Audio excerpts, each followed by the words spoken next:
तुमच्याजवळ हातावून असेल, हे सगळं महाराष्ट्र आता बघते. गृहमंत्र्यांचा वचक महाराष्ट्रावर राहिला आहे की नाही?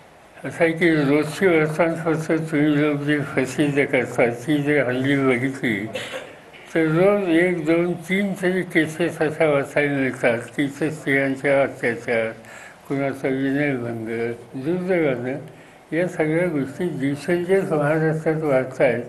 आणि राज्य शासन विशेषतः गृह खातं यासाठी जी सक्तीची आणि कठोर कारवाई करून एक प्रकारचं लोकांच्यामध्ये आत्मविश्वास पैदा करायची जबाबदारी त्यांच्यावर आहे.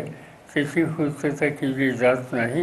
हे कधी घडत नव्हतं महाराष्ट्रात, दुर्दैवानं घडते. बदलापूर घटनेमध्ये ज्या शाळेची सीसीटीव्ही फुटेज देखील साहेब त्या ठिकाणी डिलीट करण्यात आलेला आहे, तर नेमका उद्देश या ठिकाणी काय होता? जे मुख्य असं आहे की बदलापूर तिथे त्या 2 शिवरायांचा अत्याचार केला गेला.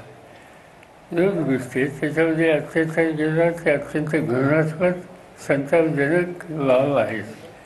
पण दुसऱ्या बाजूनं नागरिकांना कळल्याच्या नंतर त्याची प्रतिक्रिया सामान्य नागरिकांच्यात होणं साहजिकच आहे.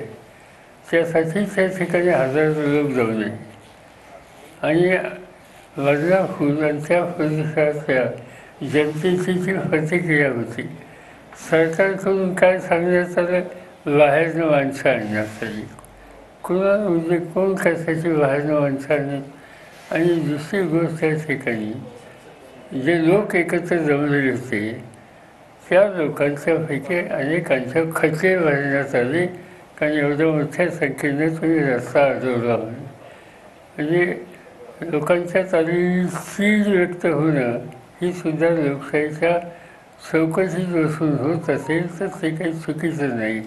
पण त्यासाठी तुम्ही अस्वस्थ असलेल्या लोकांच्या खटले भरता, ही गोष्ट निंदनीय आहे आणि ते काही घडलं हे काही चांगलं नाही.